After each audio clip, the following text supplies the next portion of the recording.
শান্ত, সড়কের পরিস্থিতি এখন আপনি কেমন দেখছেন এবং যানজট কি কিছুটা কমেছে কিনা?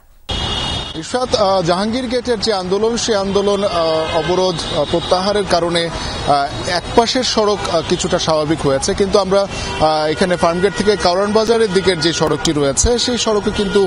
বেশ দীর্ঘ সময় ধরে আমরা স্থবির দেখতে পাচ্ছি।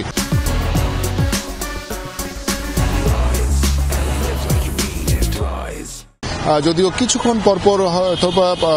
অল্প কিছু গাড়ি সামনের দিকে এগুলেও পুরো সড়কের যে চিত্র আমরা দেখতে পাচ্ছি এটি আসলে স্বাভাবিক যে ট্রাফিক সিগন্যাল, সেই সিগন্যালের জ্যাম নয়। এটি স্বাভাবিকতই বলা যায় যে আন্দোলনের কারণে শাহবাগ মোড়ে যে স্থবিরতা, সেই স্থবিরতার প্রভাব এটি বলতে হবে। অপরদিকে আমরা দেখতে পাচ্ছি কারওয়ান বাজার থেকে ফার্মগেটের দিকে যে সড়কটি রয়েছে সেই সড়কে কিন্তু যান চলাচল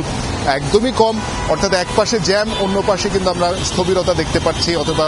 খুব কম সংখ্যক যানবাহন দেখতে পাচ্ছি। এটা বড় কারণ হচ্ছে যে শাহবাগ থেকে হয়তো বা কম সংখ্যক গাড়ি এই পাশে আসতে পারছে। তো আমরা সাধারণ মানুষের সাথে কথা বলছিলাম, তারা কিন্তু এই যানজটের কারণে যে ভোগান্তি, সেই ভোগান্তির কথা জানাচ্ছিলেন, তাদের অভিযোগের কথা জানাচ্ছিলেন যে আসলে আন্দোলনের কারণে অথবা বিভিন্ন দাবি দেওয়ার কারণে সড়ক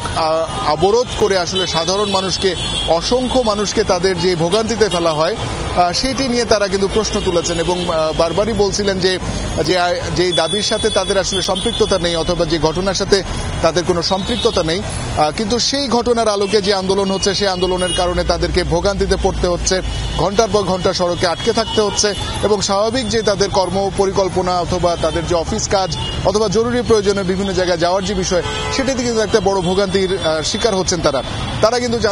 বলছেন সাধারণ মানুষ যারা রয়েছেন, পথচারী যারা রয়েছেন, যানবাহনে যারা চলাচল করছেন, তারা কিন্তু এটা থেকে নিস্তার চেয়েছেন। শান্ত, ধন্যবাদ আপনাকে।